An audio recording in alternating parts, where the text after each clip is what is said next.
வீட்டுக்கு போறீங்களா, கொஞ்சம் தூரத்தில் இருந்து ஒரு கிஃப்ட், ஒரு ரோஸை வாங்கிட்டு போங்களேன், தப்பு இல்லையே.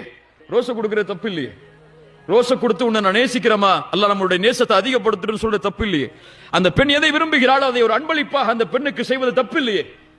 இப்படி அன்பும் பாசமும் காதலாக அந்த குடும்பத்தில் வெளிப்படுத்தப்பட்டால் நிரந்தரமாக அந்த அன்பு அமையும். அப்துல்லாஹ் இப்னு மஸ்ஊத் ரலியல்லாஹு அன்ஹு தங்கள் மனைவியை அதிகமாக நேசித்த நபித்தோழர்களில் ஒருவர்.